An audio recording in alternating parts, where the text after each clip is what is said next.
Hi hello ನಮಸ್ಕಾರ ಎಲ್ಲರಿಗೂ. ಶಿಕ್ಷಕರ ಲೈಫ್ ಹೆಂಗಿರುತ್ತೆ ಈ ವಿಡಿಯೋ ಪೂರ್ತಿ ನೋಡಿ ನಿಮಗೆ ಗೊತ್ತಾಗುತ್ತೆ. ಬೆಳಗ್ಗೆ 9:30ಕ್ಕೆ ನಮ್ಮವ್ರಿ ನನಗೆ ಊಟಕ್ಕೆ ರೆಡಿ ಮಾಡಿ ಊಟ ಮಾಡಿಸಿ ಒಂದು ಡಬ್ಬಿ ಊಟಕ್ಕೆ ಕಟ್ಕೊಟ್ಟಳ್ರಿ. ನಮ್ಮವ್ವ ಊಟಕ್ಕೆ ಕಟ್ಟಿ ಕೊಡುವಾಗ ಒಂದು ಮಾತು ಹೇಳೋದಳ್ರಿ, ಮಗನೇ ನೀ ಏನು ಕಲಿಸ್ತಿ ಬಿಡ್ತಿಲ್ಲ ಮಕ್ಕಳಿಗೆ, ಆದರೆ ನಾವು ಬಡತನದಲ್ಲಿ ಅನುಭವಿಸಿರ್ತಕ್ಕಂಥ ಕಷ್ಟಗಳು ನಿನ್ನ ಕೈಯಾಗ ಕಲ್ತಂಥ ಮಕ್ಕಳು ಯಾವುದೇ ಕಾರಣಕ್ಕೂ ಅನಿಸಬಾರ್ದು, ಆ ರೀತಿಯಾಗಿ ನೀನು ಅವ್ರನ್ನ ಕಲಿಸು ಅಂತ ಹೇಳೋದಳ್ರಿ. ಶಿಕ್ಷಕ ಅಂದ್ರೇ ಶಿಸ್ತು. ಹಂಗಂದ್ರೆ ನಾವು ಕೂಡ ಅವ್ರ ಮುಂದೆ ಶಿಸ್ತರಾಗಿರ್ಬೇಕಲ್ಲ. ಮನೆಯಿಂದ ಸ್ಕೂಲ್ ಕಡೆಗೆ ಹೊರಟೆ.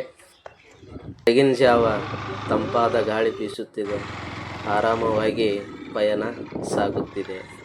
ರಸ್ತೆದ ಮಧ್ಯದಲ್ಲಿ ನಮ್ಮ ವಿದ್ಯಾರ್ಥಿ ಡ್ರಾಪ್ ಕೇಳ್ದ.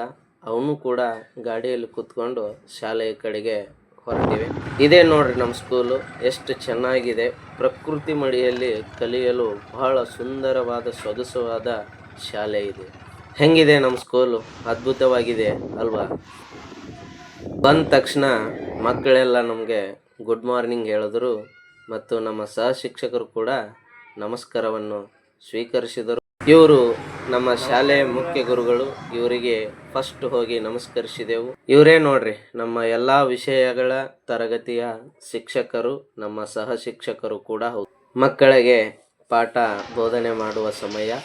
ಒಂದು ಪೆನ್ನ, ಒಂದು ಪುಸ್ತಕ, ಒಂದು ಬೋರ್ಡು, ಒಬ್ಬ ಶಿಕ್ಷಕ ಒಂದು ಮಗುವನ್ನು ಒಳ್ಳೆಯ ಉತ್ತಮ ರೀತಿಯಾಗಿ ಭವಿಷ್ಯದಲ್ಲಿ ರೂಪಿಸುತ್ತಾನೆ.